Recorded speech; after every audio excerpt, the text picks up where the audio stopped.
Both universal hospital insurance and medical care insurance have been in place throughout Canada for more than 40 years. Although government-sponsored health insurance was a highly charged political issue, substantial federal funding helped to ease its adoption. But decades later, the federal portion of funding has diminished, and data show that the system lags behind those of other prosperous countries on some measures. I'm Stephen Morrissey, managing editor of the New England Journal of Medicine, and I'm talking with Stephen Lewis, the president of Access Consulting in Saskatoon, Saskatchewan. Mr. Lewis has written a perspective article about healthcare in Canada as part of the journal's series on international healthcare systems. Mr. Lewis, one of the cases in your article describes a patient for whom you say the Canadian public system performs relatively well. It's a hypothetical middle-aged public sector employee who has a moderately severe myocardial infarction. Why does the system work well for that sort of patient, and what other types of patients are also well served by the Canadian system? Our system is well designed for people who suffer an event requiring hospitalization.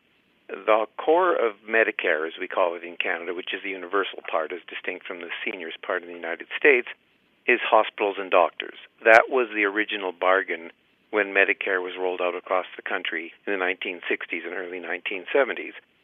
So this gentleman who has a heart attack will get very rapid care. He'll get good care. He won't wait. If he needs surgery, such as stenting and so on, he will get it promptly. He will not pay a nickel for it. And his post-acute episode, drugs will be free while he's in the hospital. So short-term episodes of acute care need are well looked after. In Canada, the quality is pretty good. And at the point of care, nobody will pay anything. So by and large, Canadian healthcare performs very well at the sharp end of the system.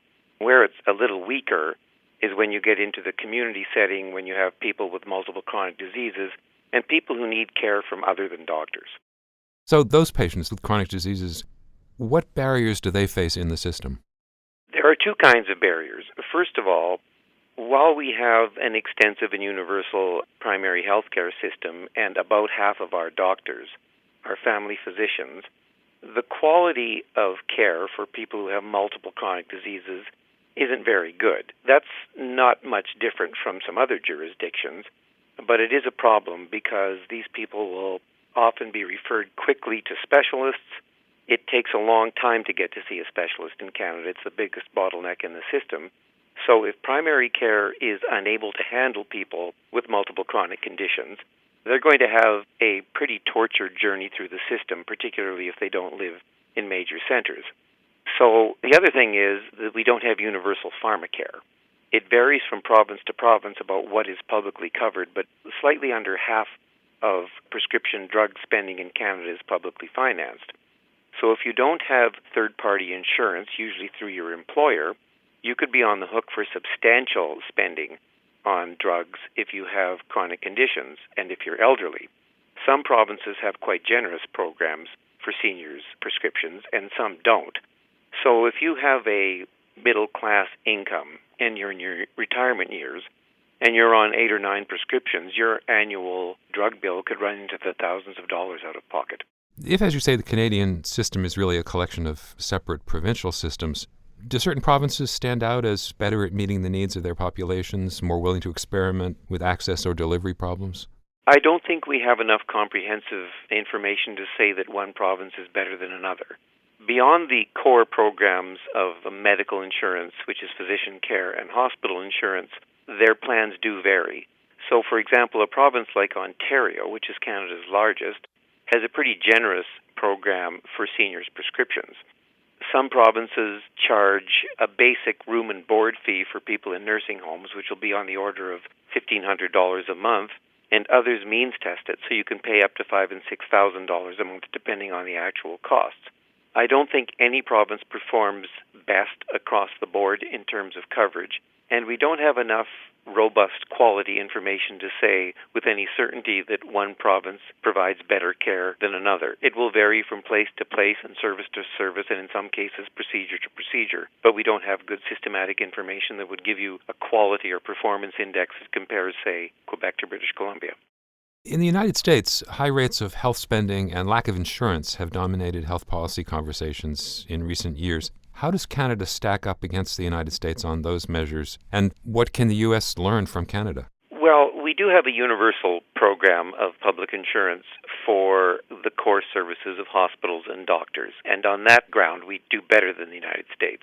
Public financing accounts for about 70% of all healthcare spending, which is low by OECD standards. So while Canada outperforms the U.S., if we think that comprehensiveness requires a higher proportion of public financing, then Canada is falling short of its European counterparts. For example, we fare rather badly in terms of efficiency. If one accepts the rankings of the Commonwealth Fund surveys, we have a pretty inefficient system. We're at about 11% of GDP, but we rank pretty low on value for money depending on whose assessment that you find the most credible. And we rank pretty much at the bottom of the pack in terms of timeliness of care, again, because we have big bottlenecks to see specialists and in some cases to see family physicians. It's not uncommon for people to wait 2 weeks to get a family doctor's appointment. I think that may be the case in some places in the United States as well. But I think the lessons would go in both directions. The United States can learn from just about any other country in terms of insuring the whole population for core services. But there are subcomponents of U.S. health care, the high-performing systems such as Group Health Cooperative in Seattle, Intermountain Health, and Geisinger, and so on, who probably offer the best combination of access, quality, and efficiency in the world. So increasingly, Canadians are trying to learn from those systems, but our structure is such that it's very difficult to apply the positive lessons of some aspects of American healthcare to the Canadian scene universally. In 2005, the Canadian Supreme Court overturned a Quebec law that banned private health insurance. Has that decision had any effect on health insurance options or on the larger healthcare system in Canada? Not really. While that was a very interesting case, and some would argue pretty peculiar jurisprudence, the fact was that 6 provinces had no ban on private and parallel health insurance even prior to the Quebec decision. The other reality is there's no market for it. Because our system performs pretty well for middle-class people and people who have even more resources, there isn't much motivation for them to buy insurance for physician and hospital care because, again, if you're really sick, you're not going to wait and you're going to get pretty good service from highly trained people. So it was a symbolic challenge and a symbolic victory for those who argue that people should have the right to buy private health insurance for those same programs for which there is universal public insurance, but in practice, nobody's selling it and nobody's buying it. Finally, you spoke of the Commonwealth Fund rankings, which put Canada quite low on measures of safety, quality, access, and efficiency. Looking at those, are there other countries that have solved such problems, and what approaches did they take that Canada could look to? Well, I think the best performing country on those rankings almost across the board is England. And of course, the National Health Service in England was a very substandard system right through the 90s. And then the Blair government more or less staked its political future on fixing the system, invested quite massively. It was about 6.5% of GDP, and they moved closer to the average of 9% in Europe. But they also required pretty much across-the-board change driven by evidence-based organizations such as the National Institute for Clinical Excellence. So what they did in the UK was put in place a combination of policies and evidence-based strategies that they expected everybody to follow.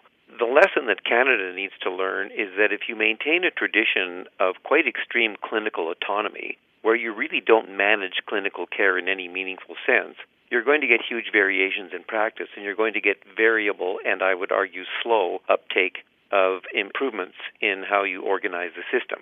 So I think the lessons Canada needs to take are, first of all, that you have to look at the system as an integrated whole where physician and other care is fully integrated. Physicians have to be more strongly attached to the system. They're very much at arm's length now. They have a separate agreement with provincial governments that is discrete from every other agreement with others. They're not formally attached to health regions in any meaningful way.